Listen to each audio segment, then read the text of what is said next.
Lorsque ce que tu dis est consistant avec ce que Dieu a établi, il n'y a personne sur terre, il n'y a pas de force sur terre pour annuler ce que l'homme qui ouvre et personne ne ferme a établi. Mais quand ce que quelqu'un t'a dit qu'il a ouvert ne s'ouvre pas, il a ouvert ça de son office. Et son office ne vaut pas grand-chose. L'office est donné pour avoir des accès. Mais ne soyez pas naïfs. Ne soyez pas naïfs. Ça ne veut pas dire que si quelqu'un te dit quelque chose et ça s'accomplit, c'est pour dire que c'est un vrai prophète. Non. Il t'a dit Lucifer a dit quelque chose qui était vrai. Dieu a confirmé. Mais ça ne fait pas de lui vrai. Il est le père du mensonge. Ça veut dire que ce qui sort de lui, ce sont les ténèbres. Ce que le Seigneur a établi, il dit, je suis celui qui ouvre et personne ne ferme. Ça, c'est son nom et son identité.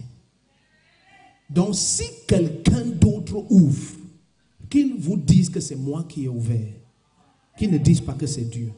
Parce que si c'est Dieu, je peux te dire une chose irrévocable, c'est que quand il ouvre, personne ne ferme. Donc, la personne devrait être certaine qu'il a vu ce que Dieu fait.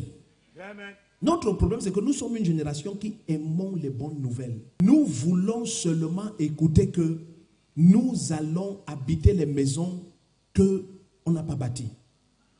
Mais on ne veut pas écouter qu'il y a des géants qu'on doit tuer au désert. Donc tout prophète dont la prophétie se focalise sur les géants à tuer, tu n'as pas envie de l'écouter.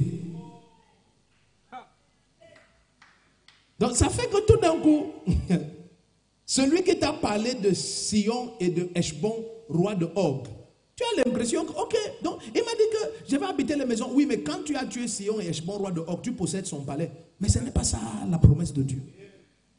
Après on te renverse là-bas. C'est parce qu'il faut comprendre que Dieu est comme ça. Amen.